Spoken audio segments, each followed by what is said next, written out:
Buenas tardes, bienvenidos a esta charla de acceso a la justicia de grupos vulnerables, personas con discapacidad y especialmente mujeres víctimas de violencia, organizada por el Comité de Género y No Discriminación de la Corte de Apelaciones de Puerto Montt. Saludamos a la señora Presidenta de la Corte de Apelaciones de Puerto Montt y Presidenta del Comité de Género y No Discriminación de la jurisdicción, señora Ivonne Avendaño Gómez, señor Administrador Zonal de la Corporación Administrativa del Poder Judicial, señor Mario Mesa Gaete, señora Jessica Droppelman Rosas, directora regional de Senadis, señor Jorge Martel Rayo, abogado del Programa de Acceso a la Justicia para Personas con Discapacidad dependiente de la Corporación de Asistencia Judicial, señoras María Luisa Pérez y Bárbara Espinosa, intérpretes de lengua de señas, señoras y señores integrantes del Comité de Género de la Jurisdicción de Puerto Montt, colegas jueces, consejeras y consejeros técnicos, funcionarias y funcionarios del Poder Judicial y público en general. Para dar inicio a esta actividad que nos convoca, transmito el cordial saludo de la señora Presidenta de la Corte de Apelaciones de Puerto Montt y Presidenta del Comité de Género y No Discriminación de la Jurisdicción, doña Ivonne Avendaño Gómez.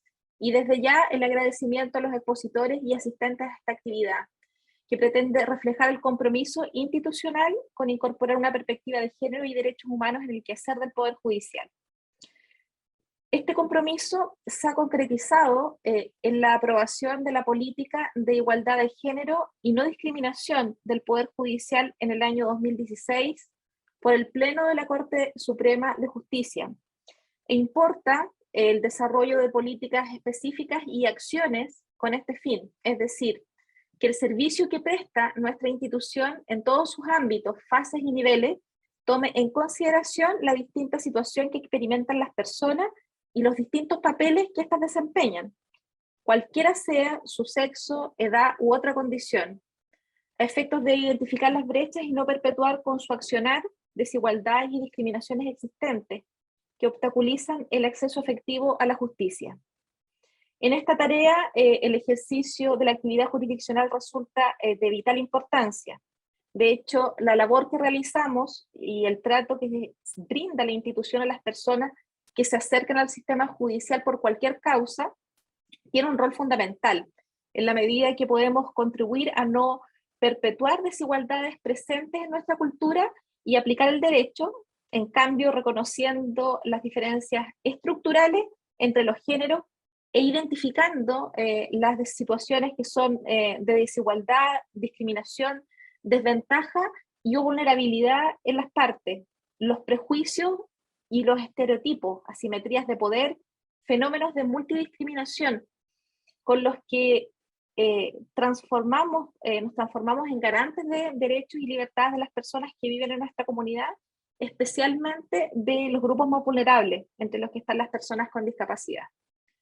Por esta razón, el Comité de Género ha organizado esta actividad a fin de proponer un espacio de reflexión acerca del acceso a la justicia de las personas con discapacidad, especialmente las mujeres que sufren al menos una doble discriminación y a las que se podrían sumar otras de origen étnico o por edad, y revisar sobre todo si estamos implementando los ajustes razonables, como señala la Convención, para garantizar el ejercicio de los derechos de las personas con discapacidad, como por ejemplo instalaciones en diseño universal, sistema de videointerpretación en línea para acceder a intérprete de lengua de señas y principalmente además si hemos avanzado en derribar las barreras actitudinales en la atención de las personas con discapacidad. Pasaremos ahora a escuchar las presentaciones de los expositores, pidiéndoles que si surgen consultas o comentarios, los indiquen mediante la aplicación en la pestaña correspondiente para que las abordemos todas al final de las presentaciones, puesto que existirá un espacio para la interacción con ellos, luego de terminadas las mismas. A continuación, entonces, va a exponer doña Jessica Droppelman Rosas, directora regional del Senadis Los Lagos, licenciada en Educación, profesora de Castellano y Comunicación de la Pontificia Universidad Católica de Valparaíso, consultora de la Fundación Chile, magíster en Educación, mención Política y Gestión Educativa de la Universidad Austral, que nos ilustrará acerca del rol institucional del Servicio Nacional de Discapacidad. Buenas tardes, doña Jessica. Hola, buenas tardes, muchas gracias. Saludo a todas las autoridades del Poder Judicial, profesionales, los que nos están escuchando, a nuestras intérpretes, María Luisa, Bárbara, así que qué bueno ver a María Luisa también, que no lo había visto hace un buen tiempo. Así que voy a compartir pantalla para que sea más fácil ir conversando algunos temas y obviamente las dudas que vayan surgiendo, como muy bien lo comentó al final de las presentaciones, pero la verdad es que tengo que felicitar la introducción que se hizo porque fue bastante ilustrativa, fue casi un resumen de lo que vamos a conversar. Así que voy a compartir pantalla, esperemos que la tecnología nos acompañe.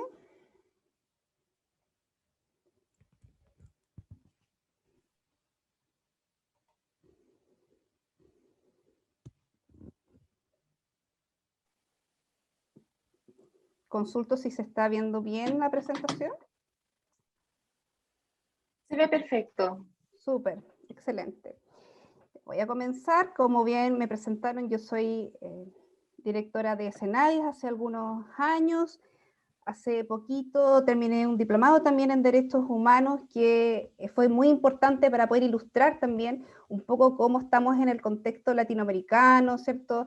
Y en el mundo respecto a cómo los derechos humanos, especialmente las mujeres y las personas con discapacidad, han ido avanzando.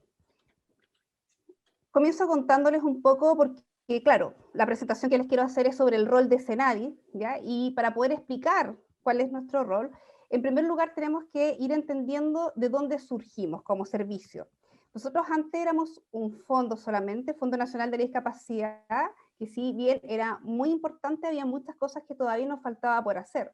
Incluso antes de Fonadis, nosotros éramos una oficina de intermediación laboral, ¿ya? Que ayudábamos para hacer colocaciones de personas con discapacidad. Pero a raíz de la ratificación de la Convención Internacional de los Derechos de las Personas con Discapacidad en Chile en 2008, Convención del 2006, ¿cierto? Surge un movimiento a nivel país y aparece la ley 20.422. Antes existía otra ley que hablaba de integración y ahora empezamos a hablar de esta ley de inclusión, que básicamente es lo que nos hace nuestra guía de navegación, ya es esta ley. Desde esta ley en el país, y aquí no lo vamos a ilustrar porque no nos compete en este momento, pero sí Jorge lo va a decir más en detalle, surge una serie de leyes en el país que van en favor de las personas con discapacidad, desde la ley 21.015 de inclusión laboral, ¿cierto? La ley Zamudio, todo lo que tiene que ver la inclusión de la lengua de señas, una modificación de la 20.422, etc. Hay muchas leyes que van demostrando que como sociedad y como Estado hemos ido incorporando estos conceptos y ya no simplemente somos un fondo, sino que ya tenemos un rol, ¿ya? Y sobre eso me gustaría ir profundizando un poquito más. Respecto a la convención, ustedes la conocen quizás incluso mejor que yo, pero sí me gustaría hacer énfasis en el concepto que habla precisamente de reconocer la mayor vulnerabilidad de las mujeres, niñas con discapacidad en diversos ámbitos. Eso es reconocido a nivel internacional, hay estudios sobre el tema, las leyes se han ido alineando en esto y obviamente también avanzando en la igualdad entre el hombre y la mujer para la no discriminación, y además esta convención habla sobre una normativa específica, ya referida a la situación de mujeres con discapacidad. ¿Y por qué yo lo menciono? Porque nosotros como país al ratificar esta convención tenemos también que hacer compromisos respecto a las líneas temáticas que esta convención ha ido estableciendo. Y obviamente la 20.422 también lo toma y nosotros como servicio va a ser nuestra forma de ir entendiendo cómo trabajar desde el Estado el tema de discapacidad y el tema de mujeres. Acá se establece cómo el Estado va a adoptar estas medidas necesarias para asegurar que las mujeres con discapacidad y las personas con discapacidad mental tengan pleno goce y ejercicio de sus derechos en condiciones de igualdad con las demás, especialmente en lo referido a lo que es el derecho a constituir y ser parte de una familia, su sexualidad y salud reproductiva. Acá hay algunos temas que no son como para profundizar ahora, pero sí les puedo dar así como algunos algunos tips de lo que está sucediendo en salud respecto, por ejemplo, con el tema de sexualidad y salud reproductiva. Hasta hace un tiempo atrás, bueno, todavía las mujeres con discapacidad mental podían tener ciertos tratamientos de esterilización, ¿cierto? De anticonceptivos que en el pasado tenían ciertos recursos que se necesitaban para tenerlo y hoy en día están teniendo problemas y ya los servicios de salud no están pudiendo entregar ciertas prestaciones en este tema. ¿Y por qué yo lo menciono? Porque cuando uno habla de el derecho a tener una familia, a la sexualidad y salud reproductiva de las mujeres, también estamos hablando de cómo vamos a enfrentar mujeres que han sido violadas, por ejemplo, en un contexto de mucha vulnerabilidad y que cómo vamos a generar las redes para que esa mujer pueda, en alguna forma, trabajar todo lo que es desde lo interno. Esto es súper complejo, es un tema que podemos tocarlo al final, pero sí lo dejo abierto como una situación que al menos nosotros como Senadis nos ha pasado. Por ejemplo, teníamos una pareja de 2 personas ciegas y ella tenía que esterilizarse porque por su condición de discapacidad no debería haber tenido hijos, pero le fallaron los métodos anticonceptivos que ella podía ocupar y finalmente tuvo un hijo. Y este hijo no tiene discapacidad y ha sido muy bien llevado por la familia, con mucho apoyo. Entonces aquí viene el tema ético, que lo dejo abierto, si finalmente personas con discapacidad pueden o no tener hijos y ser capaces de llevar adelante ese rol de familia. Así que igual es un tema interesante en ese sentido. Ahora, Senadis tiene 3 mecanismos para garantizar la igualdad de derechos de personas con discapacidad como sujetos, ¿ya? Acá me gustaría como que vayan entendiendo que Senadis muchas veces piensan, o desde algunos servicios del Estado, que nosotros tenemos un rol de fiscalizador. Y nosotros siempre somos súper enfáticos en decir que nosotros no fiscalizamos, ya no tenemos ese rol, ni podemos hacerlo. Y hay muchas otras cosas que en general no nos compete llevar a cabo, pero sí tenemos 3 formas de poder garantizar, a partir de lo que hablamos de la Convención, de nuestro rol desde la Ley 20.422, nuestro rol. Uno de ellos es que nosotros formamos parte de las mesas nacionales con todos los distintos servicios públicos. Trabajamos mucho desde el intersector. ¿Y esto cómo lo hacemos? Para levantar, obviamente, la temática de discapacidad, instalar el concepto, instalar el enfoque de derecho, pero sobre todo nosotros hemos sido partícipes de estas mesas nacionales en la modificación de leyes con esta mirada inclusiva. O sea, finalmente nuestro rol es muy fuerte lo que es asesorar a otros servicios públicos y de hecho lo que estamos haciendo en este momento también es parte de nuestro rol como intersectorial, ¿ya? Como intersector.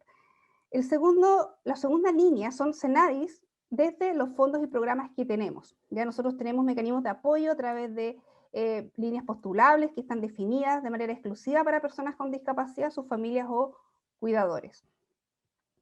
El tercero es que, entendiendo también que la discapacidad puede estar expuesta a una doble o triple discriminación, como se mencionó al principio, es que Senadis creó como política interna 2 cosas. Uno, es que frente a todo lo que son fondos y programas concursables, se va a priorizar a personas con discapacidad o instituciones que consideren a más de un grupo de protección.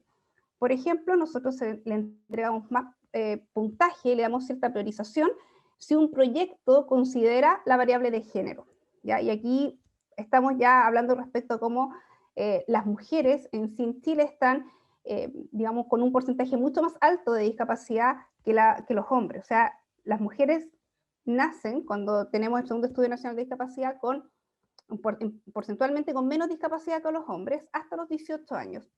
De los 18 años está el porcentaje de discapacidad casi equiparado y de ahí en adelante la brecha empieza a aumentar de manera muy significativa hasta que llegamos a las personas adultas mayores, donde las mujeres claramente tienen un mayor porcentaje de discapacidad que los hombres. Esto pasa por distintas situaciones. Ya hay algunas discapacidades que son adquiridas, porque muchas de las mujeres, o sea, el 85% de las mujeres en Chile son cuidadoras de otras personas con discapacidad. Por lo tanto, esas personas, muchas de ellas también adquieren una discapacidad, especialmente mental, ¿ya? También está el descuido en términos de que no tienen las herramientas y el tiempo, precisamente por estar a cargo en sus hogares de otras personas, de tener las atenciones médicas a tiempo, ¿ya? Bueno, y obviamente también tenemos un porcentaje que también está muy relacionado con la violencia intrafamiliar. Nosotros tenemos casos emblemáticos ocurridos en Magallanes, donde a raíz de una agresión física, de un femicidio frustrado, tenemos a personas que han quedado ciegas o con otro tipo de discapacidad. Otra política interna es generar guías de apoyo para estos grupos vulnerables que están sujetas a múltiples formas de discriminación, como son estas mujeres que además de tener discapacidad son víctimas de violencia. Y en ese sentido, Senadis, el 2019, y eso es algo que nos sentimos orgullosos como servicio, logramos generar una guía de atención a mujeres con discapacidad víctimas de violencia. Respecto a los mecanismos de garantía, voy a volver atrás brevemente solo para tener como el antecedente general. Dentro de las mesas nacionales y el trabajo intersectorial, ustedes pueden ahí ver en pantalla, tenemos al lado una foto de País D, que fue un trabajo que se hizo también con la línea exclusiva de personas con discapacidad mental, pero hacemos distintas asesorías en educación, todo lo que tiene que ver Sendatur, ONEMI, DEMRE, nosotros estamos trabajando con la RESI, que es la Red de Educación Superior Inclusiva. El DEMRE existen adecuaciones para generar la PTU, que se llama ahora, para distintas características y para las personas que tengan algún tipo de discapacidad. También estamos y hemos sido parte de adecuaciones normativas del decreto de 50 del Ministerio de Vivienda, tenemos mesas de trabajo desde el área de transporte, infancia, vivienda, turismo, o sea, finalmente nosotros como SENADI estamos involucrados a nivel nacional en distintas áreas, en todas las mesas para poder instalar la temática. Ahí al lado hay una imagen donde aparece la mesa intersectorial de personas con discapacidad y COVID, porque a raíz de la pandemia se generó todo un movimiento para tratar de apoyar a las familias que tenían discapacidad y que estaban en pandemia y que eso le estaba generando aún más vulnerabilidad. ¿Ya? Eso es un tema súper importante. El segundo, que son los mecanismos de garantía, fondos y programas que posee SENADI. En general, lo importante acá es que nosotros trabajamos algunas áreas más fuertes, como es educación, salud y la vida independiente, con distintos programas, algunos postulables, que son recursos que se le entrega a las personas y ellos pueden generar proyectos, ¿ya? Algunos son de asignación directa, otros son concursables, y una de nuestras áreas que es súper importante en términos de cómo vamos a evitar la vulneración de derechos es el área de justicia a través del programa Acceso a la Justicia, que don Jorge Martel, que en unos minutos más va a presentar, es parte de este convenio, y que nosotros precisamente estamos velando para evitar la discriminación por la causal de discapacidad. Y muchas de las cosas que hemos visto y que hemos trabajado también afectan directamente a las mujeres. ¿Ya? También tenemos el área de vida independiente, lo que es residencia. Esto es un programa nuevo, pero no es una residencia ni de salud, ni tampoco tiene las mismas características de la residencia de los ELIAM, de adultos mayores, sino que es una residencia que acepta a personas adultas entre 18 y 59 años, tanto hombres como mujeres, y que tienen que ser personas que estén compensadas. Ya no podemos nosotros hacernos cargo de un tema más extremo de salud, porque en ese caso existen otro tipo de dispositivos, y la idea es precisamente ayudarlos a llevarlos a la vida independiente. ¿Ya? O sea, y ahí en nuestra residencia hemos aceptado mujeres, algunas que han sido muy violentadas, que han tenido una historia bastante cruel, muchas de ellas, y se le da prioridad a los que están institucionalizados desde los CENAME, ¿ya? Y hay todo un proceso para apoyarlos desde las redes para que ellos puedan postular a viviendas, puedan sacar, no sé, cuarto medio, etcétera, etcétera. Entonces, para allá, ese es el camino que tiene como SENAI interno desde el enfoque de derechos. Dentro del mecanismo de garantía, entonces, tenemos esta guía de atención a mujeres con discapacidad, que es como lo que se ha estado trabajando, y que precisamente esta guía busca entregar las herramientas para una mejor atención de las mujeres con discapacidad víctimas de violencia, erigiéndose como un apoyo para cada una de las etapas comprendidas en el circuito de atención. ¿Ya? Acá se explica cómo la persona puede ir generando los apoyos y las redes para que pueda finalmente salir de esa situación. ¿Ya? Y aquí ya obviamente lo hemos dicho, que sufre la doble vulneración por tema de género, económico, edad, nacionalidad, ahora tenemos muchas variables que afectan, ¿ya? Y la guía está publicada, está al acceso a cualquiera de ustedes en el sitio web del Servicio Nacional de la Discapacidad, que es el link que está allá abajito. Ahora, esta guía, y nosotros por un tema de servicio para el 2022, y aprovechamos también de contarle, se decidió tomar como meta precisamente capacitar en temas de inclusión, atención inclusiva y lo que es género y discapacidad a los distintos estamentos dispositivos que trabajan con mujeres víctimas de violencia o necesitan un apoyo mayor. Ahora, ¿cuál es lo importante de esta guía de atención de mujeres con discapacidad? Que primero ayuda a mitigar el impacto y las consecuencias negativas que el hecho de la violencia trae en sí misma, previene y reduce la denominada victimización secundaria, que también es algo que nosotros lo trabajamos para evitar, ¿cierto?, esta doble victimización. Tomar conciencia sobre las medidas que se deben adoptar, y ahí muy bien lo dijeron al principio, sobre la accesibilidad y los ajustes necesarios a mujeres con discapacidad que deben comparecer, ya sea como víctimas o en otra calidad, porque sí nos ha pasado que, por ejemplo, personas sordas han tenido algunas complicaciones en el pasado para poder dar su testimonio, frente, por ejemplo, a que si su pareja es una persona oyente, ¿ya?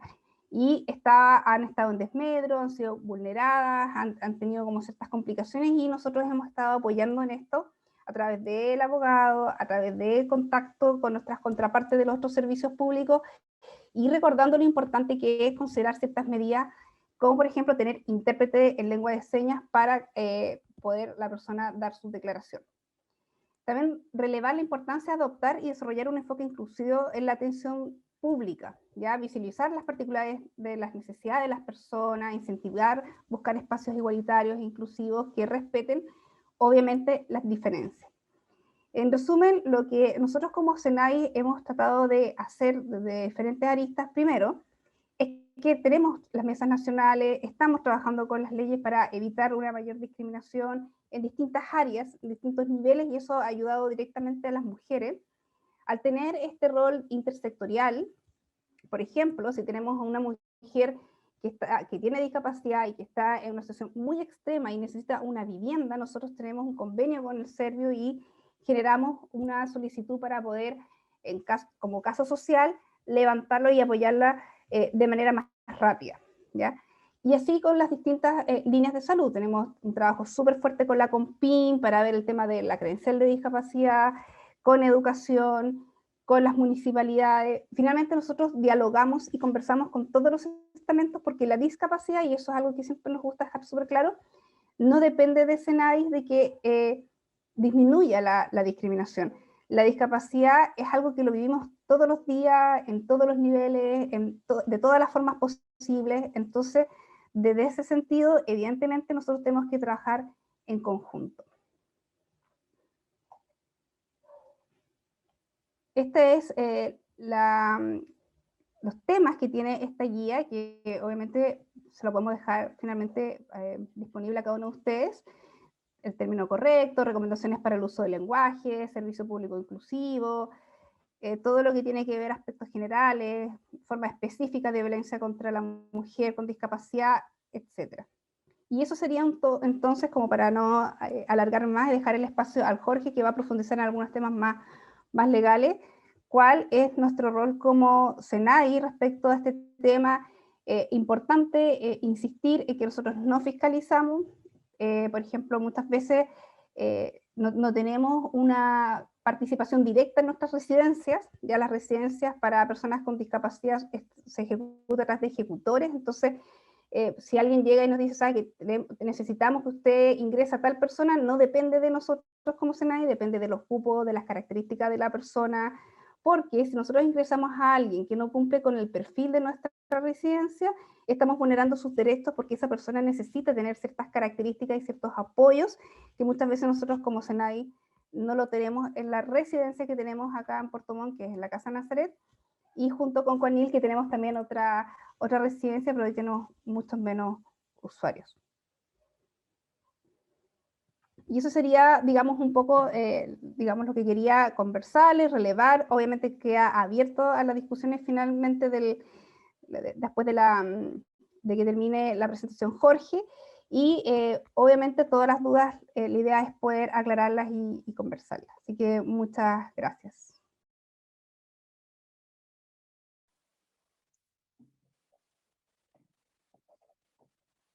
Muchas gracias, doña Jessica. Vamos a dejar comprometido remitir a la jurisdicción. Vamos a dejar comprometido remitir a los tribunales de la jurisdicción este protocolo que usted nos comenta, así como otros instrumentos que en el fondo puedan ser valiosos para poder mejorar y perfeccionar la atención de nuestros usuarios, especialmente mujeres con discapacidad. A continuación, entonces, vamos a continuar con la presentación de don Jorge Martel Rayo, quien es abogado ejecutor del convenio de la Corporación de Asistencia Judicial con el Senadis de la región de los Lagos, quien va a exponer acerca de las consideraciones acerca del acceso a la justicia de personas con discapacidad. Buenas tardes, don Jorge, adelante. Muchas gracias, magistrado. Saludo formalmente a la presidenta de la Ilustrísima Corte de Apelaciones de Puerto Montt, señora Ivana Avendaño, a don Mario Mesa, a usted, magistrado, doña Jacqueline Guerra, a Bárbara y a María Luisa, nuestras intérpretes que nos apoyan mucho en esto, y agradezco su apoyo, y a los jueces y funcionarios que se encuentran hoy día presentes. Agradezco mucho la oportunidad de poder estar aquí aportando a la inclusión, que como decía la directora de Senadis, es la carta de navegación que marca el derrotero de Senadis, pero también de este programa. Yo les explico, soy Jorge Martel, abogado de la Corporación de Asistencia Judicial, pero que está asociado exclusivamente al programa que existe por un convenio desde hace ya 9 años entre Senadis y la Corporación de Asistencia Judicial, destinado a la promoción y defensa exclusivamente de personas con discapacidad. Entonces, esta exposición que me permiten hacer, que yo agradezco mucho, está dentro del contexto que señalaba al final de su exposición Jessica Droppelman, en cuanto a lo que queremos es visibilizar la inclusión y el parámetro inclusión y discapacidad en el trabajo que nosotros desarrollamos como parte de un poder del Estado que es el Poder Judicial, en el caso de ustedes. Entonces, en esa ruta y con esa óptica, yo les pido y les agradezco que poder compartir el material que traigo y que expongo enseguida. Mientras tanto, Bárbara me apoya con la interpretación en lengua de señas.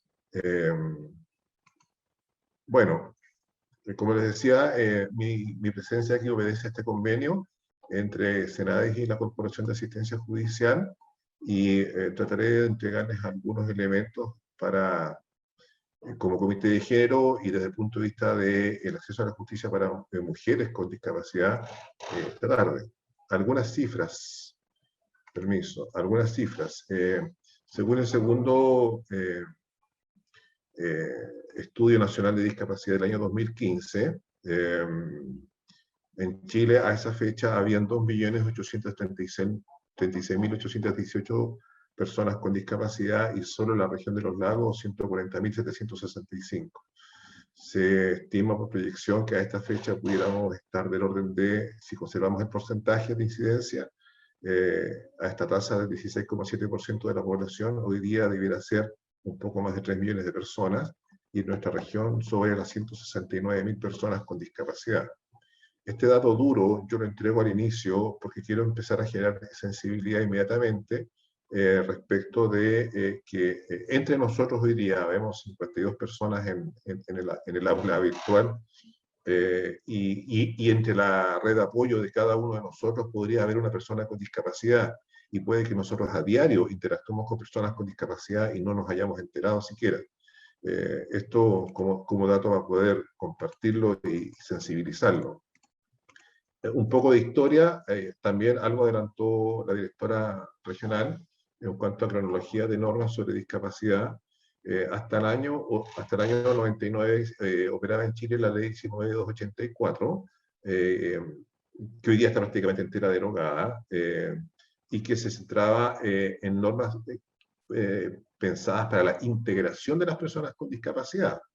Ese enfoque fue superado en el año 99 con la Convención Latinoamericana, que vamos a comentar enseguida, del año 99, que Chile suscribe, y que parte especialmente centrada en las distintas formas de discriminación de que son objeto y víctimas las personas con discapacidad.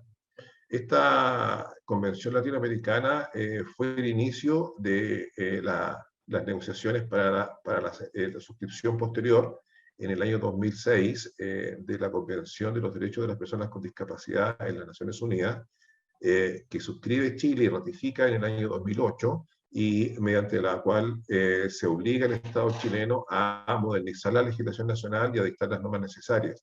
Y la primera norma que aparece es en marzo del 2010, la 20422, que se refiere a la igualdad de oportunidades e inclusión social, que también es parte de nuestra carta de navegación en materia de inclusión, y además crea como servicio, como institucionalización, el CENADIS, y establece un catálogo de derechos de personas con discapacidad, los reconoce y establece las distintas medidas que el Estado chileno se obliga. Yo pongo este énfasis aquí porque quiero decirles que todo lo que hagamos nosotros respecto del apoyo a la inclusión de personas con discapacidad significa que como funcionarios públicos, como agentes del Estado, nosotros estamos cumpliendo con un mandato que se impuso al Estado de Chile desde la comunidad internacional. Y si no lo hacemos, pudiera generar incluso en algunos casos dramáticos, como los que mencionó Jessica, responsabilidades para el Estado chileno ante la comunidad internacional. Quiero sensibilizarlos también en eso porque, porque no siempre se dimensiona y no siempre se entiende desde dónde parte esto. Bueno, y después se empiezan a dictar una serie de normas, por nombrar algunas de las que están aquí en pantalla. Los permisos laborales especiales en el 2011, la llamada Ley Zamudio, que establece medidas contra la discriminación, entre otros por la variable discapacidad, la modificación de la Ley de la Ordenanza General de Urbanismo y Construcción, que establece el criterio de accesibilidad universal que deben cumplir todas las instalaciones públicas y las instalaciones privadas de acceso público. La ley 20.997 en el año 2017, que establece un sistema de franquicias aduaneras para la importación de vehículos y ayudas técnicas para las personas con discapacidad, bajo un procedimiento que está vigilado por el Servicio Nacional de Aduanas, y que si ustedes saben de alguien que necesita apoyo en eso, remítanlo o directamente a aduanas regional o a CENADIS para poder apoyarlos a acceder a estas franquicias tributarias en la importación de vehículos y de aparatos de órtesis y prótesis que no estuvieran en el mercado chileno. En el año 2017 también aparece la Ley sobre Inclusión Laboral, la 21.015, que obliga también al Estado chileno a contratar personas con discapacidad o fija también medidas alternativas para poder cumplir con el objetivo de la inclusión.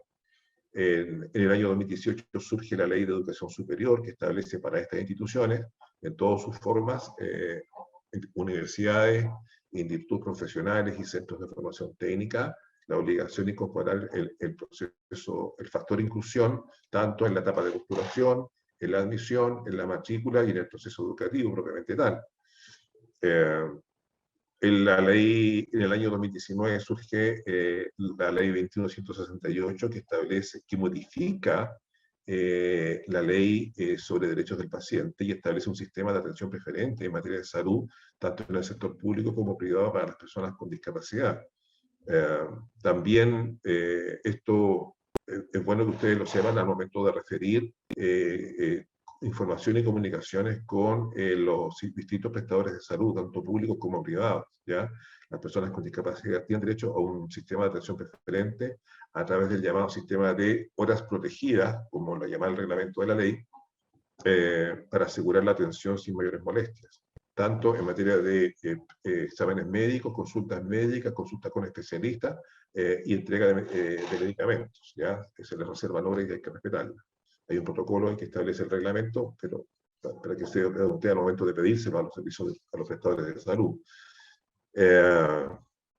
medidas de inclusión laboral, la ley 21.275 el año pasado modifica la 21.015 del 2017 y establece que las empresas del Estado y privadas que están obligadas por ley 21.015 a contratar personas con discapacidad, ahora, a contar de noviembre de este año, están obligadas además a contratar a una persona en el área de recursos humanos especializada en la implementación de políticas de inclusión laboral. Y esto también ustedes es bueno que lo sepan desde el Poder Judicial, porque pudieran eventualmente oficiar, requerir información o establecer medidas de protección, por ejemplo, o regular situaciones laborales o para personas con discapacidad que deban ser oficiadas a este profesional en las empresas que están obligadas a ello.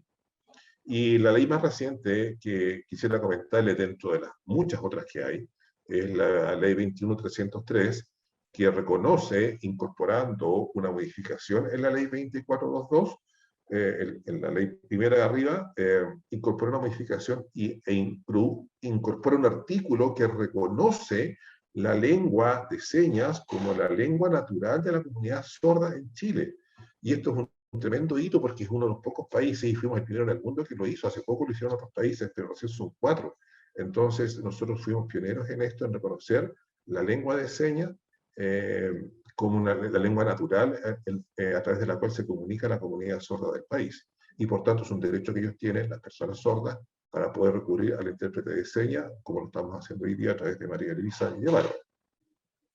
Eso como una cronología muy rápida de las normas que quisiera yo mencionar. En materia de convenciones, retrocedo solamente 2 minutos en cada una de ellas. Primero, la Convención Latinoamericana, que se centra en todas las formas de discriminación que sufren las personas con discapacidad y pide a los estados que se enfoquen progresivamente en la eliminación de todas formas de discriminación. Y en el último párrafo que está en esta lámina, transcribo el concepto que da, que es muy amplio y que en nuestra legislación, en la ley 24.22, casi lo copia y pega, porque le hizo ajuste solamente producto de la traducción, y define lo que debemos entender por discriminación contra las personas con discapacidad. Y es toda distinción, exclusión o restricción basada en una discapacidad, teniendo como antecedente una discapacidad, a consecuencia de una discapacidad anterior, o por la sola percepción de una discapacidad presente o pasada que haya tenido la persona, y que tenga por objeto impedir o anular el reconocimiento, el goce o el ejercicio de las personas con discapacidad de sus derechos humanos y de sus libertades fundamentales. Entonces, ¿por qué yo me detengo y transcribo el texto de la definición? Porque está vigente en Chile a través de nuestra legislación, estamos mandatados desde los organismos internacionales, insisto, y es una definición bastante descriptiva y muy amplia, porque se pone en distintas situaciones en que se puede entender claramente que existe discriminación. Y esto, a efecto del trabajo judicial, es importante según la pertinencia de la materia que se esté viendo, en una medida de protección, por ejemplo, en la forma de acceder a una audiencia, ya sea por videoconferencia o presencial, la forma de acceder a la información que se ventila en una audiencia, a la forma en que se presenta o se refieren las partes a la otra al momento de exponer los hechos o durante las audiencias. En fin, ¿para qué les voy a decir a ustedes lo que puede pasar en una audiencia y durante la tramitación de un expediente, según la especialización de cada tribunal al que pertenezcan, donde ustedes a lo mejor, si tienen a la vista esta definición, van a poder distinguir que hay situaciones que efectivamente, si ustedes tenían la duda, hoy día les puede quedar claro que sí son o hubiesen sido calificadas en su oportunidad como discriminatorias en razón de la discapacidad de las personas. Piensen ustedes, solamente esto de que basta la sola percepción que se tenga de una persona con discapacidad distinta y que impida el ejercicio de sus derechos, y ese trato ya está siendo discriminatorio. ¿Ya? Un ejemplo, Osorno, no, creo que fue Burranque, pero el juzgado de Osorno, un padre que quería quitarle el cuidado personal de los hijos a la madre, solo en razón de que ella es una persona ciega, y no quería hacerse, y quería privarle el derecho inhabilitándola ahora. 2 hijos, uno de 7 años y uno de 6 meses. Y la pregunta era, bueno, y hasta entonces, ¿qué pasó con esta señora? ¿No era capaz de atender a sus hijos? Y ahora, porque la pareja está separada, el padre esgrime como argumento esta ceguera como una inaptitud para poder hacerse cargo de los hijos. Ese trato era discriminatorio y la sentencia lo sancionó así, lo dijo. Entonces, atrevámonos, ¿ya? Y estamos en eso. En relación con la Convención del 2006 y la Convención de la ONU, ¿ya? Esta convención mandata al Estado chileno y por tanto a nosotros como organismos del Estado a proteger y asegurar y promover el pleno goce de los derechos fundamentales y derechos humanos de las personas con discapacidad y promover el respeto por su dignidad. O sea, por el solo hecho de ser persona hay que respetarle más allá de que tenga o no tenga cierta discapacidad. Con mayor razón si la tiene, producto de que a partir de eso está en una condición de especial vulnerabilidad. Hay una dimensión explícita al desarrollo social de las personas. Vamos a ver enseguida que la definición de discapacidad, ya que viene desde esta convención y que recoge la ley 2422, se centra no en la deficiencia que pudiera tener la persona, sino que en la posibilidad de que esta deficiencia, este impedimento, le pudiera significar una merma o una dificultad en su desarrollo social, en su desempeño en comunidad, que es lo que se mide al momento de otorgarle la credencial de discapacidad. Y lo vamos a ver enseguida cuando veamos ahora la ley 2422, que señalamos que fue la primera ley que se dictó en Chile después de la Convención del 2006, ratificada por Chile en 2008, y que establece como objetivo el asegurar el derecho a la igualdad de oportunidades de las personas con discapacidad, con el fin de obtener su plena inclusión social y asegurando el disfrute de sus derechos y la eliminación de cualquier forma de discriminación fundada en su discapacidad. Esto es importante tenerlo presente porque aquí hay tres elementos que vamos a ver enseguida, que son la discapacidad propiamente tal, la inclusión social y la eliminación de las formas de discriminación. Son esos tres parámetros fundamentales los que tenemos que tener en presente al momento de desempeñarnos nosotros en el Poder Judicial. Y en el caso de las mujeres con discapacidad, sabemos que están en mayor exposición a la vulnerabilidad. Entonces, hay que tener presente este objetivo de la ley. Por supuesto que se especifican los derechos, ya lo habíamos dicho, se hace un catálogo de derechos de las personas con discapacidad y además se establecen los requisitos y obligaciones que debe cumplir toda sociedad para asegurar el ejercicio de estos derechos en igualdad de condiciones. Y entre estos requisitos y obligaciones están los que debemos cumplir nosotros desde el Poder Judicial, ya por nuestra función pública. Aquí está, letra grande, harto color, abarcando toda la pantalla. Discúlpeme la didáctica acá de aula universitaria, ¿no es cierto? El artículo 4 dice que es deber del Estado promover la igualdad y la oportunidad de las personas con discapacidad. Y los programas destinados a las personas con discapacidad que ejecute el Estado deberán tener como objetivo mejorar su calidad de vida, ¿ya?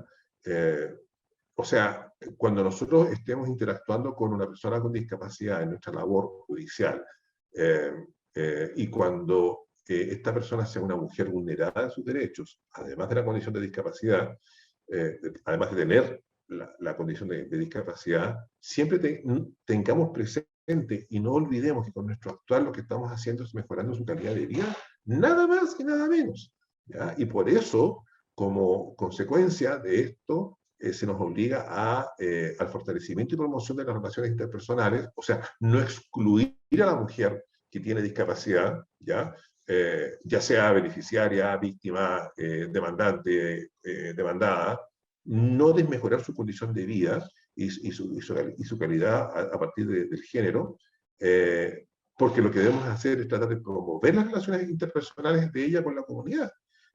Y su desarrollo personal y, por supuesto, el ejercicio de sus derechos, es lo que tenemos que proteger.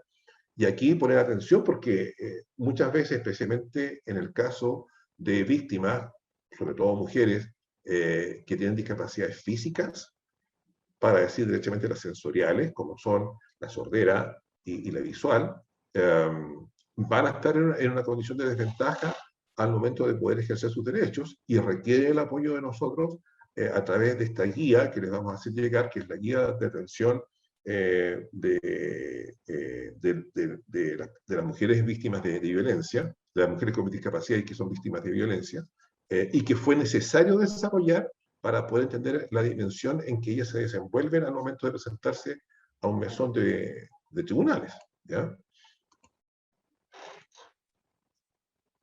Esa es la definición que me interesaba también destacar a mí, que viene desde la Convención de las Naciones Unidas. ¿Qué vamos a entender como persona con discapacidad? Aquí está transcrita el artículo 5, ¿ah? Y yo destaco las palabras deficiencias, que pueden ser físicas, mentales o sensoriales, temporales o permanentes, que le impiden interactuar con por diversas barreras presentes en el entorno y que ve impedida o restringida su participación plena y efectiva en la sociedad, en igualdad de condiciones de los demás. Destaco en rojo las palabras interactuar y las palabras barreras. Me permito a ustedes llamar la atención, por favor. En vuestro trabajo lo que queremos es sensibilizarlos en esto, más allá de saber que está la norma, que para nosotros por el medio en que nos desenvolvemos es fácil acceder a ella, así que, y me decía que se presume conocida. Quiero sensibilizarlos en esto. Cuando nosotros interactuemos en nuestra labor judicial con una persona con discapacidad, y si está la variable género de por medio, si es una mujer, siempre pensemos en primera persona. ¿Seré yo la barrera presente en el entorno? ¿De qué forma puedo yo evitar de que dejen de existir barreras? Si quieren plantearlo así, en forma interrogativa, ¿ya? Pero cuestionarse a sí mismo si somos nosotros quienes hemos implementado ciertas barreras para poder obtener un desempeño social pleno de las personas con discapacidad, especialmente en el caso de las mujeres. Esta definición del artículo 5, yo quisiera que la tuvieran por ahí, pegar un torpeo en la pantalla, ¿no es cierto? En un post, no sé, lo que les salga más a mano a ustedes, por favor, si me permiten la sugerencia, para que al momento de que vean la variable discapacidad y la variable género, tengamos presentes los elementos que consideran. Permiso, voy a retroceder una, porque además aquí esta definición lo que hace es cumplir con el objetivo de la Convención del 2006, la Convención de la ONU, y quiere centrar la protección de las personas con discapacidad en su desempeño social, no en su deficiencia física, mental o sensorial, ¿ya? Ese es quizá el detonante, pero lo que importa es de qué forma afecta a su desempeño en sociedad. Y eso es lo que persigue la norma, la dimensión social de las personas y no centrarse, como lo hacía la visión terapéutica, remedial, si se quiere, antigua, que no pasaba de la integración, para que las personas en realidad no sean integradas, sino que avancemos un poco más y terminemos de cambiar el enfoque hacia la inclusión y considerar a las personas con discapacidad como sujetos de derechos, no como personas a quienes la ley o el Estado les reconozca algunos derechos. No, son sujetos de derecho, los pueden ejercer plenamente y lo que tenemos que hacer es privilegiar que lo puedan hacer en forma plena a través de su desempeño social. Traje este dato, que yo sé que algunos de ustedes lo han visto, pero quizá no todos, porque quiero abordar un tema muy puntual, el tema de la credencial de discapacidad. ¿Qué pasa? La credencial de discapacidad es el único documento oficial para acreditar la condición de discapacidad. Si una persona no la tiene, porque no la ha tramitado, probablemente, no probablemente, queda a criterio del juez y del funcionario tomar las consideraciones del caso si la discapacidad es más o menos palpable, evidente, fácil de identificar, ¿no es cierto?, por la sola visión. Pero no todas las discapacidades son visibles. Una discapacidad intelectual leve, una discapacidad sensorial leve, una discapacidad visceral, por ejemplo el mal de Crohn, ya, si la persona no dice que tiene esta dificultad médica, probablemente no nos daríamos cuenta. Bueno, en el entendido de que la persona lo quiere acreditar y lo puede acreditar a través de esta credencial, este es el certificado del Estado de Chile que acredita que la persona tiene cierta discapacidad, para que distingan la información que está aquí. El formato de la foto de abajo es el formato antiguo, ya el de la foto de arriba es el formato actual que tiene código de barras, es fácil de verificar su autenticidad, por tanto, y dice en el anverso los datos personales de la persona con discapacidad, y en el reverso, que es la carilla que están viendo ustedes ahí, en la foto de arriba, cuál es el origen, el porcentaje de la discapacidad que se le otorgó por CONPIN y si tiene alguna condición de movilidad reducida. nosotros hemos visto mucho en servicios públicos, no digo que en el Poder Judicial, pero se lo digo para que ustedes también sepan cuál es el origen de la dificultad que muchas veces hace recurrir a tribunales a las personas con discapacidad, y es que hay muchos servicios públicos y empresas privadas en las cuales confunden la declaración de interdicción con la credencial de discapacidad, y le piden a las personas, traiga a su curador y que le tramiten la interdicción para poder actuar aquí frente al banco. ¿Por qué? Porque tiene credencial de discapacidad y de lo cual presumen de que no puede ejercer sus derechos. Entonces, porque lo confunden. Entonces, se los hago ver porque puede que muchos usuarios a ustedes les hagan esta consulta a partir de esta confusión que está en el medio, ¿ya? Y precisamente asegura muchos derechos, todos los que establece la ley 2422 y la legislación en general, y cualquier otra legislación especial a las personas con discapacidad, el hecho de contar con esta credencial y su inclusión en el Registro Nacional de Discapacidad. El Registro Nacional de Discapacidad lo lleva el Registro Civil, así que si necesita oficiarse al Registro Civil para verificar la situación, se puede hacer. Es considerado dato sensible, así que solamente por orden judicial la van a poder rescatar si es que la persona no la tiene, o si hay dudas respecto de si la tiene. Pero si la persona la expone, está a su disposición hacerlo o no. Y les pido ayuda en esto a las personas con discapacidad, porque muchas veces se trata de inhabilitar sobre todo a las mujeres, cuando están a cargo de sus hijos, cuando tienen una credencial de discapacidad, para mantener ese cuidado de los niños. Entonces, inciden varias cosas, distinguir estas dos situaciones de la interdicción y de la credencial de discapacidad. Para ir cerrando, y aquí a lo mejor no les voy a decir mucho que ustedes no conozcan, pero quiero que sepan que está sistematizado, esto es parte de la guía de atención a las personas, a las mujeres con discapacidad o que son víctimas de violencia. Cuando ustedes vean el componente género delante de ustedes y cuando vean el componente discapacidad delante de ustedes, siempre piensen, por favor, que hay aquí vulneración de derechos humanos y desigualdad en el poder.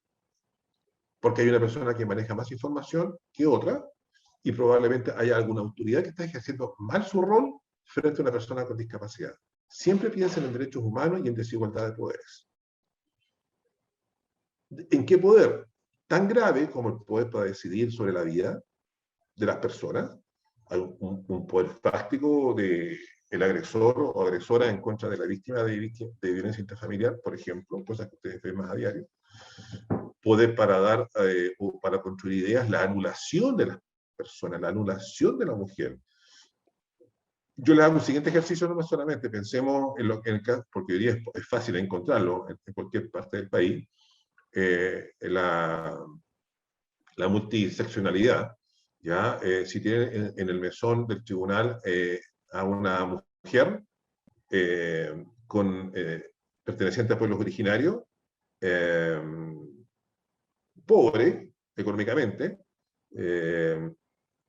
probablemente agredida sexualmente, ¿para qué decir si más encima es extranjera, es inmigrante, y más encima factor discapacidad? O sea, esta mujer está en condición de desamparo, pero casi completo frente al sistema y frente a la construcción social, ¿ya? Y probablemente anulada en su capacidad de decidir. Y a lo que está haciendo es recurrir a nosotros para que la validemos y le repongamos los derechos. Y este poder sobre, lo pongo entre comillas, porque implica que debemos pensar de qué forma a esta mujer se le ha agredido mediante conductas no asertivas, ¿ya? Se le ha enseñado a no pedir ayuda,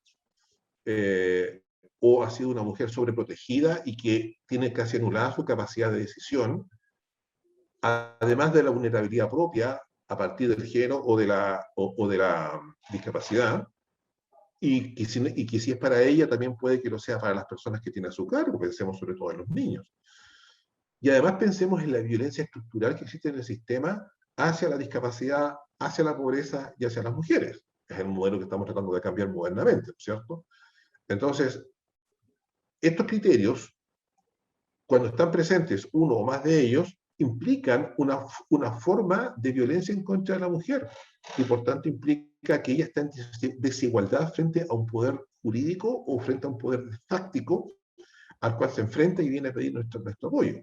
Y eso es importante tenerlo presente porque aquí hay factores a considerar, que yo aquí cierro porque es mi llamado a todos los funcionarios a quienes yo les hago estas capacitaciones, estas charlas, y me tomo la libertad, me van a disculpar colegas y amigos del Poder Judicial, de que también lo haga acá.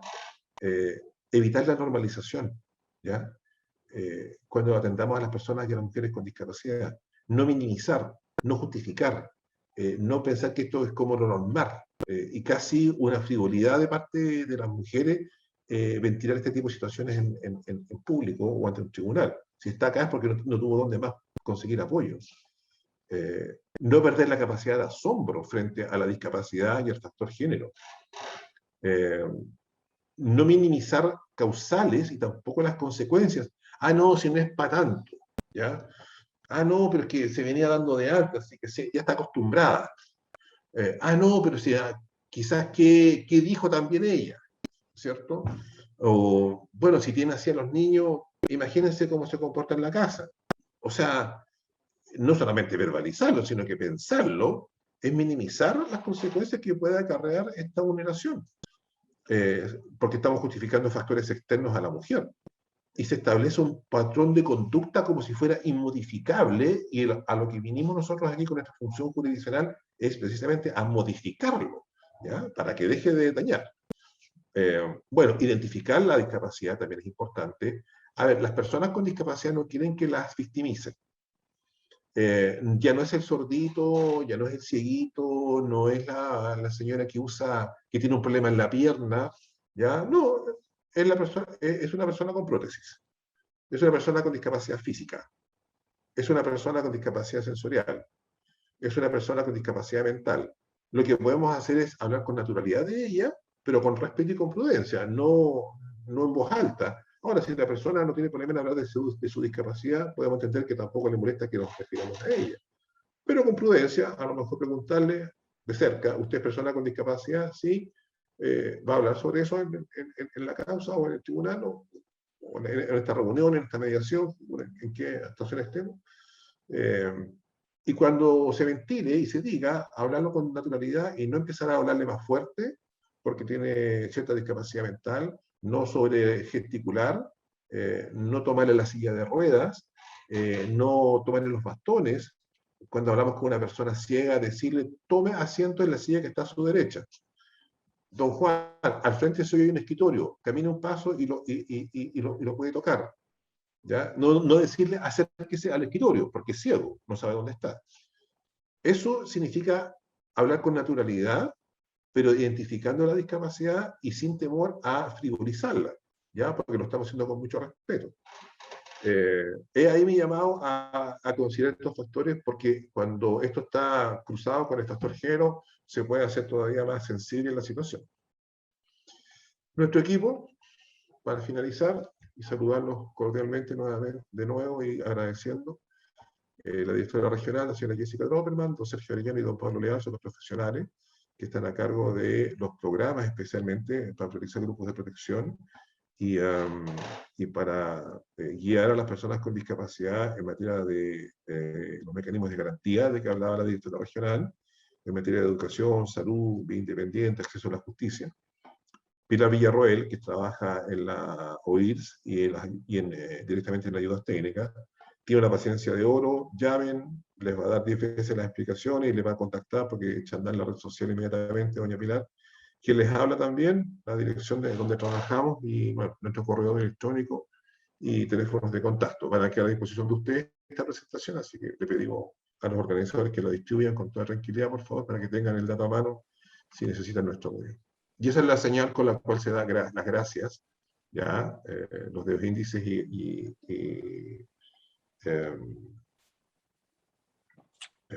¿cómo se llama el dedo grande? Cruzados, ya, haciendo dos círculos concéntricos. Esa es la forma en que se dice gracias, en lengua de señas. Así que agradezco, muy amables. Muchas gracias, don Jorge. Es súper valiosa la información que hoy día han compartido nuestros expositores. Los invitamos a que se animen a hacer preguntas. Mientras tanto, en mi calidad de juez de familia, ya tengo un par de consultas acerca de lo que nos han hablado hoy día, tanto doña Jessica como don Jorge, y quería comenzar con una pregunta para doña Jessica Droppelman, que nos cuente un poco más acerca de esta residencia, que nos había comentado que acepta a personas de 18 a 59 años compensadas, que yo entiendo que no estén con algún tipo de atención de salud que en el fondo dificulte que puedan ingresar, principalmente para que conozcamos como funcionarios judiciales cuáles son las vías de postulación a una residencia. Estoy pensando, por ejemplo, en una mujer que está en un círculo de violencia, que en el fondo está muy afectada por violencia económica, que está en una dependencia económica de su agresor y que probablemente una opción como esta le podría implicar, en este caso, un cambio o un giro favorable en su vida. Entonces, la idea es saber específicamente dónde se hace la postulación, dónde tendría que ir, por ejemplo, los familiares o las redes de apoyo de esta persona como para poder iniciar el trámite, que nosotros ya entendemos que no es directamente donde ustedes, entonces para que nos clarifique eso. Sí, muchas gracias por consultar sobre la residencia. Importante que tener claro que esa residencia solo acepta a personas con discapacidad mental, ya sea intelectual o psiquiátrica. No acepta personas con discapacidad física ni tampoco personas de alta dependencia, porque nuestros funcionarios que están ahí no son lo suficiente en cantidad ni tampoco en especialización para tener una persona con alta dependencia. Ya eso igual siempre lo dejamos claro, porque de repente dicen personas con discapacidad y hoy tengo a mi papá postrado, ¿cierto? Esto, etcétera, etcétera, y lo quiero tirar. Ahí lamentablemente nosotros no podemos hacernos cargo. Y esto no es antojadizo de Senadi, ya igual quiero como contextualizar. ¿Y por qué? Porque hay toda una normativa a nivel de país, de Estado, y que también responde un poco a lo que decía don Jorge a nivel internacional, de que las personas que sufren más discriminación y que tienen menos redes de apoyo son personas con discapacidad mental. Dentro del grupo son las que son más vulnerables precisamente porque son muy rechazadas por su familia. No así, paradójicamente, las personas con discapacidad física, ¿ya? Y esa fue la razón por la cual se justificó y el Estado le dio prioridad a lo que son personas con discapacidad mental, y viene este programa de residencia que está hace 3 años en Senadi con recursos, y que la idea es poder subvencionar a este grupo de adultos, porque si ustedes se dan cuenta y recordemos, existen residencias para menores de edad que estaban a cargo del ex Sename, pero todavía recordemos que existe un Sename, todavía una parte judicial, y pasó a Mejor Niñez, Ministerio de Desarrollo Social, y tenemos también dispositivos de adulto mayor. Pero si pensábamos, nosotros no teníamos dispositivos para personas con discapacidad ni nadie de 18 a 59 años, y por eso ese rango etario.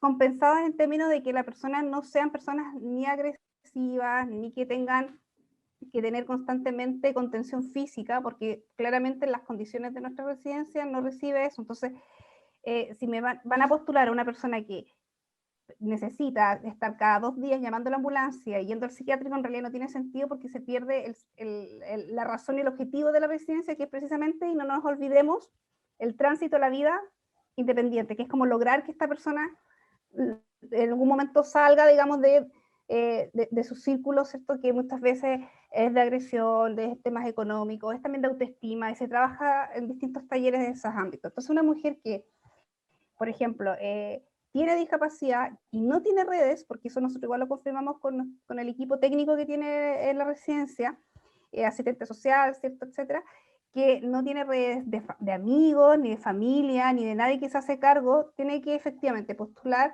y ahí sí le envían a Senadis, pero es porque nosotros filtramos y se lo enviamos a la Casa Nazaret para que ellos, el equipo técnico, hagan la evaluación. Así que ahí sí pasaría por Senadis, pero no es que nosotros evaluemos, sino que nosotros hacemos el primer filtro solamente. Así que si ustedes necesitan postular a alguien, lo tienen que enviar a loslagos@senadis.cl, y nosotros ahora estamos sin cupo, ¿ya? Pero sí a final de año se reevalúan y se dejan en lista de espera, porque hay algunos que egresan también. y se puede aumentar los cupos para el otro año. Entonces, como no sabemos todavía cuántos recursos vamos a tener, si hay algún caso muy extremo, nosotros lo dejamos en la lista de espera para ser aceptado, pero eso lo evalúa el equipo técnico de la Casa Nazaret. Pero el primer contacto somos nosotros, ¿ya? Entonces ahí lo mandan a los Lagos Arrozenay y nosotros miramos el caso y solamente lo vamos a enviar a la Casa Nazaret si cumple con los mínimos para poder ser postulable a la Casa Nazaret. Y en ese contexto, en cuanto a cobertura, ¿la persona tiene que tener domicilio en alguna comuna de la región? ¿La cobertura es comunal, provincial? ¿Cuántas hay en la región? No, tenemos usuarios que vienen incluso de la zona central, solo va a depender del cupo y del caso, pero obviamente vamos a priorizar acá a la región, y se prioriza, y ojo con eso mucho, porque los recursos están enfocados a ex personas Sename, ¿ya? Que hayan estado en dispositivos de Sename, porque nosotros entendemos que precisamente son ellos los que tienen problemas después, y muchos de ellos quedan en situación de calle, ¿ya?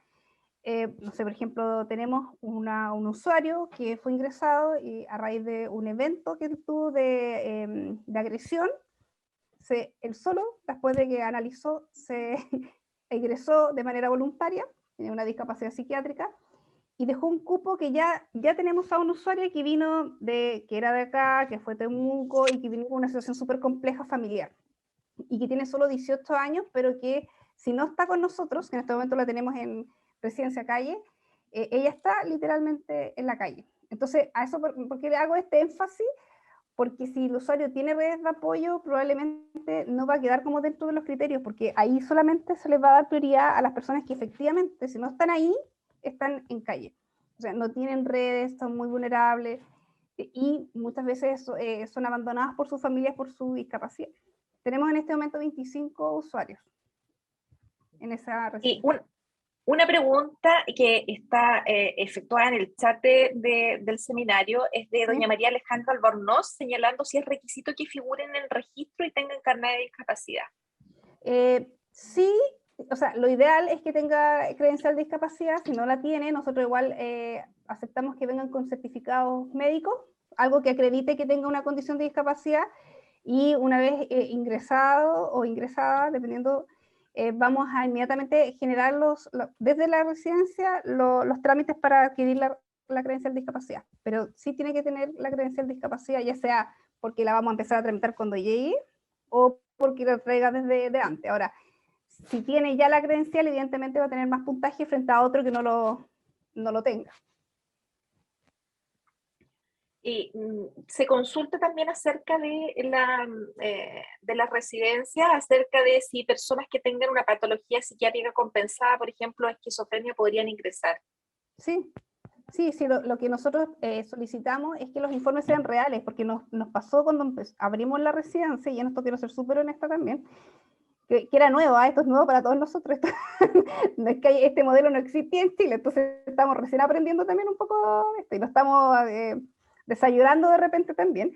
Enviaban informes, no voy a decir de dónde, ¿cierto? Para no cometer una infidencia, pero que nosotros le decimos informes maquillados, ¿ya?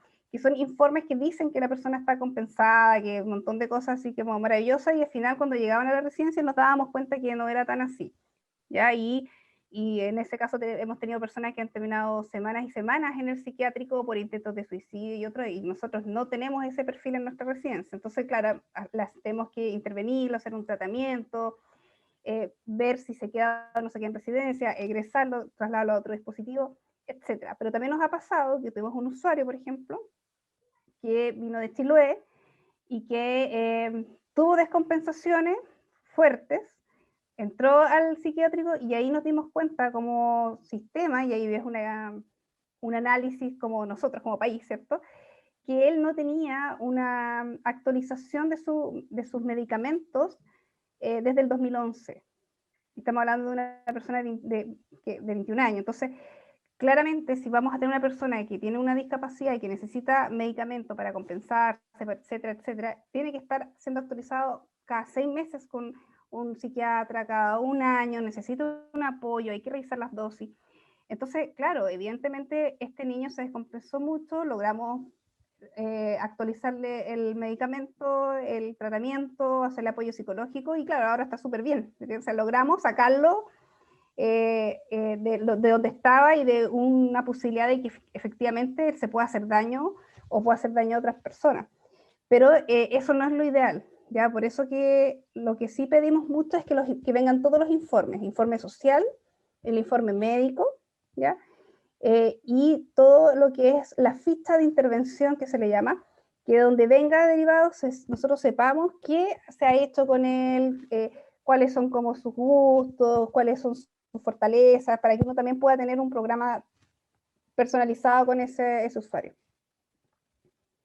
De hecho, quiero aportar también, sobre todo cuando se trata de personas que en este caso tienen una discapacidad de carácter intelectual, hay una legislación que es muy nueva, que no nombró don Jorge, y que igualmente alude a las personas con discapacidad, que es la ley 21.331, que es de reconocimiento y protección de derechos de personas en la atención de salud mental, que hemos conocido los tribunales de familia acerca de esta legislación, considerando que tenemos que autorizar internaciones, hospitalizaciones involuntarias.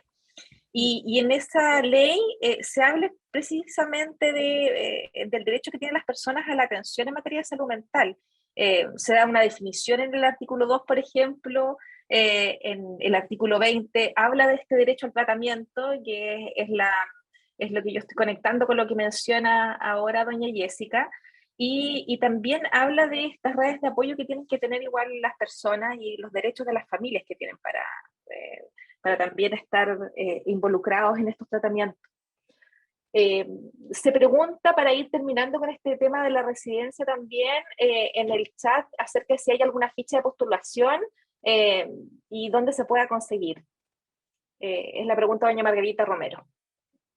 Perdón, no hay una ficha de postulación porque se presenta el caso y finalmente nosotros lo que hacemos es, tenemos este caso y desde SENAI le decimos el informe lo que necesitamos del caso en cuestión, los informes requeridos, las características, el perfil, y finalmente la persona envía eso y nosotros lo enviamos a la Casa Nazaret y ellos arman una especie de ficha personal con los datos que se le entregan. Entonces no hay una ficha tipo, porque en realidad las postulaciones no son la cantidad, ni diariamente tenemos postulaciones a residencia, a pesar de que la necesidad está, pero sí nosotros hacemos el feedback y entregamos, si alguien quiere postular un caso, aquello. Ahora, dentro de los protocolos de la residencia, ellos tienen, sí, efectivamente, todo un proceso interno. Incluso se está instalando tener una reunión con el usuario. O sea, por ejemplo, estoy postulando a Margarita y Margarita es, no sé, estoy inventando, de Castro, está en tal lugar y nosotros, o sea, la residencia lo que hace es tomar los antecedentes y contactarse con Margarita, ya conocerla, precisamente para poder hacer el cruce de los informes con la realidad y es con la palabra. Entonces esos son protocolos que se han ido instalando por la experiencia de conocer efectivamente cómo son los usuarios en realidad y ojo, Jorge igual lo mencionaba, el interés de la persona de estar en esta residencia, y en esto quiero ser súper enfática porque nosotros no tenemos a nadie declarado interdicto dentro de la residencia, ¿ya? Entonces las personas tienen que por voluntad propia querer estar en esa residencia y por eso también pueden irse de esa residencia por voluntad propia con egresos voluntarios.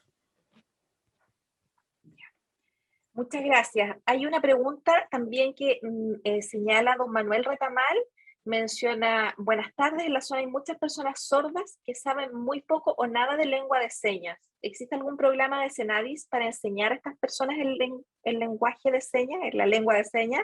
Me refiero a que puedan llegar a entender a un intérprete de lengua de señas.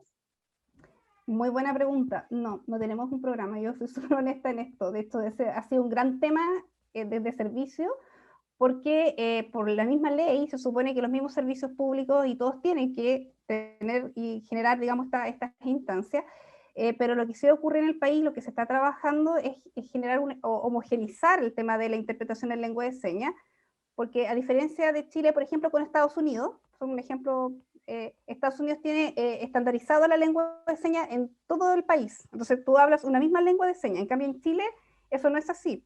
Entonces la lengua de señas que se habla en Osorno no es igual a la que se habla en Puerto Montt y no es igual a la que se habla en Santiago. Entonces nosotros tenemos muchos problemas para poder entender a un intérprete de Santiago cuando es alguien de Puerto Montt. Pero eso ya es un tema y es un resorte de la comunidad sorda en cómo se van a organizar el trabajo que se está haciendo de manera intersectorial para poder homogeneizar. Pero como SENAI no tenemos un programa que apoye directamente, pero sí pueden postular a proyectos tras de FONAPI u otros en línea y integrar esta temática. Eso sí se puede hacer, pero no tenemos un programa de manera directa. Si me permite un alcance al Sí, respecto, adelante. magistrado, y también si está la posibilidad de que en forma particular que, alguien acceda a los cursos, o si se implementa y se contrata algún servicio de curso de lengua de señas, tener el cuidado de que sea de lengua oficial de señas chilena, para que no pase lo que señala Jessica, ¿ya? Que terminemos actuando y con una lengua de señas informal, ¿ya? Y que es casuística. O sea, hemos visto familias tratando de comunicarse y que obedecen a señas distintas, porque cada uno atiende un poquito a su necesidad local. Entonces, si van a optar a algún programa que sea de lengua oficial de lengua chilena. Bueno, aprovecho de transmitir el comentario de doña Isabel Nail de que de lo ideal que sería que se promueva el uso de la lengua de señas desde la educación parvularia, así como se enseña el inglés, que es una observación. Y como nos Y enseñan las quería, tablas también. claro, quería señalarle unas preguntas que se han hecho para don Jorge Martel. La primera es si se puede clarificar desde qué edad se puede obtener la credencial de discapacidad. La credencial está desde los 2 años, y si es que hay algún síntoma específico que pudiera adelantarlo, se puede. Por ejemplo, en el caso de discapacidades físicas evidentes, ya pudiera a lo mejor adelantarse. Pero en general se sugiere que sea a partir de los años las evaluaciones. ¿Por qué? Porque hay un proceso de evaluación técnica que se hace con PIN a través de exámenes médicos, pero también a través de lo que yo les mencionaba, se evalúa la capacidad de desempeño en comunidad, ¿ya? Y eso no se puede medir a lo mejor antes. Por eso es importante este parámetro de la edad, pero si hay algo que es evidente y médicamente está recomendado, se podría hacer antes. Hay otra pregunta que entiendo que es para don Jorge Martel, que se le consulta acerca de la curaduría provisoria, que se solicita en el registro civil, si tiene un plazo de duración, qué plazo tiene el registro civil para responder, si esa inscripción sirve para hacer trámites a nombre de la persona con discapacidad, por ejemplo, en un banco. Es un espectador que es anónimo, que nos hace esa consulta para don Jorge. Mi sugerencia ahí sería que si la curaduría está dada en forma dativa, o sea, si es judicial, que se especifique para qué fines se otorga, ¿ya? Porque pudiéramos querer conseguirlo para un objetivo y se nos queda afuera otro. Entonces, si se especifica que es para, sobre todo si es provisoria, mientras se ventila en un tribunal X causa, que se diga que es para el objeto de poder abrir una cuenta de ahorro para la vivienda, para objeto de poder abrir una cuenta de depósito de la pensión alimenticia, que se especifique, y así no tenemos el problema frente a la institución tercera, ¿ya? Eso es bueno si es que está dada en forma provisoria por el tribunal. Ahora, ¿cuánto pudiera responder el registro civil o responder en su registro de inscripción? Varía todo el país. Hoy día con pandemia ha sido más difícil todavía, lo reconocemos. Pero a lo mejor usted puede poner en la resolución del tribunal un plazo para que pudieran responder, por lo menos. Un plazo prudente. Existe también otra consulta, si podría especificar acerca de la situación del curador provisorio, si se puede explicar la figura un poco más del curador provisorio. Bueno, ahí podemos participar todos los que operamos en el sistema judicial, ¿no es cierto, magistrado? Pero primero, está ordenada por solución del tribunal. Segundo, se le suele llamar provisorio a un curador ad litem, o sea, el que vigila derechos de las personas que tiene por X razón que ser representada frente al tribunal durante la tramitación del juicio de que se trate, ¿no es cierto? Laboral, civil, familia, etc. Y pudiera quedar sujeto a ratificación más adelante si es que la misma persona va a ser nombrada el curador definitivo, pero eso depende de la materia, hay casos en los que no aplica, principalmente durante la tramitación de juicios. Para el nombramiento de un curador de una persona que quede nombrado por el tribunal desde cierta época en adelante, estamos hablando de que estamos de una persona menor de edad, con alguna discapacidad que se acreditó, en la cual no se puede valer por sí mismo, o porque derechamente se nombró la interdicción, se dio la interdicción. Y en ese caso la resolución va a decir el plazo y el nombre de la identidad de la persona que va a tener la representación. Entonces eso de la provisoria generalmente es durante el juicio, para poder contestar derechamente la pregunta. Muchas gracias. Existe también otra consulta que entiendo que habría sido quizás contestada por doña Jessica en su oportunidad, porque se preguntaba si es un requisito que no esté declarado interdicto una persona para poder ingresar a estas residencias de SENADI. Sí, porque de hecho las personas tienen que tener cierta autonomía dentro de la residencia por el perfil que tienen. Entonces una persona que tiene una declaración de interdicción se asume también que tiene una alta dependencia en distintos aspectos, y nosotros claramente no estamos enfocados a ese tipo de usuarios, lamentablemente. Nos encantaría, de verdad, tener como más recursos, más residencias donde podamos aceptar y tener todo el recurso humano que se requiere, pero en nuestra residencia que estamos recién comenzando es con este tipo de perfil, y alguien que esté declarado interdicto efectivamente podría tener complicaciones para señalar la voluntad de estar y por la alta dependencia que podría estar asociado también. Aunque no se descarta, pero por ahora todavía no. Por eso yo decía que quizás ya se habría contestado eso, lo habría referido en algún minuto en su exposición. Hay una pregunta de doña María Alejandra Albornoz que señala: como tribunales, ¿existe una forma de acceder a una base de datos donde figure un registro de personas con discapacidad o existe para todo público? Que entiendo que es un tema que igual había tocado don Jorge Martel, su exposición, así que si puede reiterar en esa parte lo relativo al registro. El Registro Nacional de Discapacidad lo lleva y administra, junto con los demás registros que por ley administra, el Servicio de Registro Civil, ¿ya? No se puede hacer a una lista de personas con discapacidad, pero sí se puede oficiar para verificar si la persona está en el registro o no, y le van a decir sí o no, pero no le van a dar detalles de qué discapacidad, desde cuándo. No, eso no se va a publicar porque son considerados datos sensibles. Y la otra alternativa sería eventualmente a través de Senadis, en una consulta puntual para una persona y un caso determinado, pero por orden del tribunal. O sea, no podríamos nosotros a instancias administrativas darles esa información en Senadis. Se tendría que hacer con resolución judicial y caso a caso para la persona de que se trate. Sí, y lo otro, Jorge, también nos habían, a ver, en general nosotros no entregamos esa información porque no somos dueños de esa información, como bien dice el Jorge, lo tiene el registro civil. Entonces desde nuestro nivel central siempre nos han dicho que tenemos que tener un poco también de cuidado con la información que nos solicitan, y nosotros en el fondo estamos haciendo un favor en manejar porque tenemos el cruce de información, pero lo concreto y lo legal es que nosotros respondamos que esa información se la soliciten al registro civil. Esa es la verdad las cosas en términos más puntuales. Yo sugiero oficiar directamente al registro civil si tienen alguna necesidad de esa información. Sí, eso es lo ideal. Sí, cuando se trata de tramitaciones judiciales siempre está la posibilidad de que quien quiera contar con esa información lo pida al tribunal y el tribunal resolverá en base a los antecedentes de la causa en específico. Quería preguntarle a don Jorge, aprovechando de lo que nos ha expresado acerca de este programa Acceso a la Justicia, si en la representación de mujeres víctimas de violencia que tengan alguna discapacidad, ¿cuál es la coordinación o el apoyo que puedan tener ustedes con el Centro de la Mujer? Porque en el fondo, en general, estamos derivando los tribunales de familia a las mujeres víctimas de violencia, tengan o no discapacidad, al Centro de la Mujer para ser atendidos por su abogada. En el fondo, si existe alguna coordinación o alguna prelación de utilizar cuál representación jurídica podría ser más aconsejable. Fue una pregunta, magistrado, para también que la persona, la usuaria, no se pasee tanto, ¿no es cierto?, de un servicio a otro.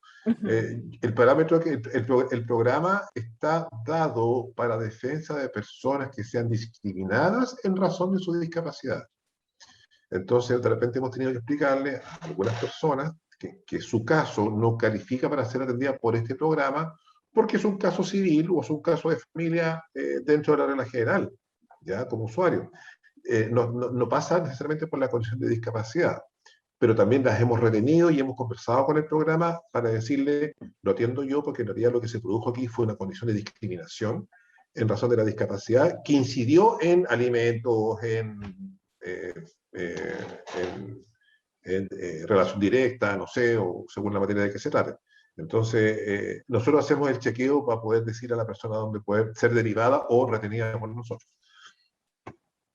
Bueno, por ejemplo, el caso que usted mencionaba también acerca de la representación, por ejemplo, de una mujer que está siendo cuestionada, por ejemplo, en un proceso de medida de protección acerca de sus habilidades o el cuidado debido que le puede dar a sus hijos en relación a esta condición de discapacidad que puede tener, ya sea física, sensorial o psíquica. Sí, sí, sí. Podría ahí calificar perfectamente Sí, para ser sí, derivado a este programa, ¿cierto? perfectamente, perfectamente, sí. Jorge, igual se Bueno, podría, en este mismo caso, para que también tengan una idea, nosotros tuvimos un caso, por ejemplo, de una mujer con discapacidad mental que había estado institucionalizada, entonces sus padrastros estaban en proceso de quitarle a su hijo, ¿ya? Porque no estaban de acuerdo con la nueva pareja de esa hija, ¿ya? Pero finalmente lo que ocurría es que hubo sí, fue una mala forma de asesorar de parte de un asistente social X, de una comuna X, donde finalmente le dijo a los padrastros que hubo amenazas de quitar al hijo y hubo toda una situación súper compleja y nosotros intervinimos para poder precisamente mediar con los distintos estamentos y hablar con la pareja y hablar con ella para decirle que estén tranquilos porque nadie le va a quitar el hijo porque la razón que había dado este asistente social era a raíz de su discapacidad mental, ¿ya? Y le habían quitado incluso la credencial, había un informe donde hablaba, y ojo con eso, había un informe que decía que tenía más porcentaje de discapacidad que lo que decía la credencial de discapacidad. Y con eso estaban acreditando ciertas acciones judiciales. Entonces, no hay que caer en ese tipo de cosas porque finalmente lo único que acredita la discapacidad en Chile es la credencial de discapacidad. Aunque haya un informe que diga que tenga el 80% de discapacidad, no tiene ni una validez si la credencial de discapacidad está diciendo que tiene 20% de discapacidad. Entonces hay que tener como cuidado. Lo que sí se puede pedir es una reevaluación, ¿ya? Pero no se puede asumir que se puede hacer una acción porque desde una municipalidad X se generó un informe donde se está sugiriendo, ¿cierto?, que le quiten al hijo porque tenía estas características. Finalmente todo se resolvió súper bien, la pareja asumió, digamos, al hijo, y etcétera, etcétera, y ahora están felices, pero resultó que fue una tragedia familiar, y como bien dijiste en algún momento, esto tenía la raíz de que la mamá tenía discapacidad mental, y eso sí es una violencia, ¿cierto? Sí, ahí sí hay una vulneración de derechos. Al bueno, en respecto, atención a la... magistrado, Sí, sí, un adelante. solo alcance para complementar lo que dice Jessica, disculpe. Tener presente que la credencial de discapacidad, cuando ustedes la vean en la tarjeta, en el formato antiguo, generalmente se le ponía vigencia indefinida. Y mientras la persona no se acerque voluntariamente a una reevaluación, va a seguir vigente. Las credenciales con formato nuevo, desde que se implementó esa modificación, tienen un plazo de vigencia, ¿ya? Y dice qué periodo tiene de reevaluación.